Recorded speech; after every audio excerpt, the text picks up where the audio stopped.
ఇక్కడ చూస్తే మనము టీఆర్ఎస్ పార్టీ కానీ ఇప్పుడున్న కాంగ్రెస్ పార్టీ వాళ్ళు మాటల్లో కోటలు దాటుతున్నాయి.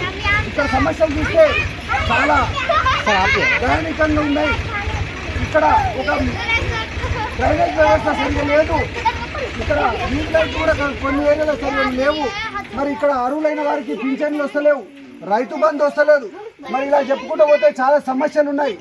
ఎలక్షన్ వచ్చినప్పుడే ఇక్కడ ఉన్నటువంటి ఓటర్లు గుర్తొస్తారు, కానీ ఇక్కడ సమస్యలు మాత్రం వాళ్ళకి పడవు. ఆ ఎలక్షన్ వచ్చినప్పుడు ఒకటి వాళ్ళు ఆర్థికంగా ఉంటారు కాబట్టి ఒక వ్యాపారంగా మార్చినటువంటి వ్యవస్థ మార్చవలసిన బాధ్యత మనందరిపైన ఉంది. నేను ముఖ్యంగా ఇక్కడ ఉన్నటువంటి ఓటర్ మహాశయులకు ఒకటే విజ్ఞప్తి చెప్తున్నా, నిస్వార్థంగా రాజకీయాలు చేస్తున్నటువంటి ఏకైక నాయకుడు జనసేన పార్టీ అధ్యక్షుడు పవన్ కళ్యాణ్ గారు.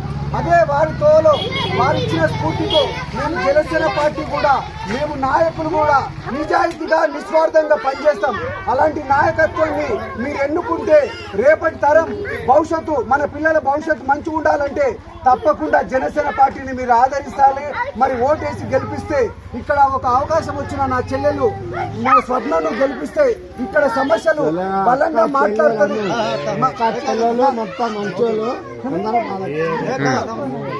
కాబట్టి మీరు ఏ పార్టీ నాయకులు ఏ డబ్బులు ఇచ్చినా తీసుకుందాం, అవి మన డబ్బులే. ఓటు మాత్రం చెల్లెకేద్దాం. ఇక్కడ స్వర్ణను గెలిపిస్తే మనలో ఒక చెల్లె, మనలో ఒక అక్క, ఒక పెద్ద ఆయన, ఒక తమ్ముని, ఒక అన్నను చూసుకొని ముందుకెళ్తుంది. కాబట్టి మనలో ఒక బిడ్డగా మీరు ఆశీర్వదించాలని నేను మనస్ఫూర్తిగా కోరుకుంటున్నా. జనసేన పార్టీ అంటేనే ఒక నిజాయితీ పార్టీ కాబట్టి చెల్లెలు కూడా అంతే నిజాయితీగా పనిచేస్తాయి. రేపు పొద్దుగా ఏదైనా పని చేయకపోతే మీరు బరాబర్ మాట్లాడొచ్చు, ఎందుకంటే ఏ ఒక్క రూపాయి ఇయ్యలే. నిజాయితీగా మనం ఓటేసాం కాబట్టి ఎందుకు జయ స్వప్నాన్ని మనం నిలదీయొచ్చు. కాబట్టి ఇలాంటి నాయకులు కావాలి, మనం నిస్వార్థంగా పనిచేసే వాళ్ళు కావాలి. కాబట్టి రేపటి తరం కోసము మనం బాగుపడాలంటే తప్పకుండా ఇలాంటి నాయకులను, యువ నాయకత్వం కావాలి. ఇది మీరు బలపరచాలని తెలియజేస్తూ ఈ అవకాశం ఇచ్చిన మీ అందరికీ మరొకసారి కృతజ్ఞతలు, ధన్యవాదాలు. Ward number 4 serial number 3 glass గుర్తుకు ఓటేసి గెలిపించవలసిందిగా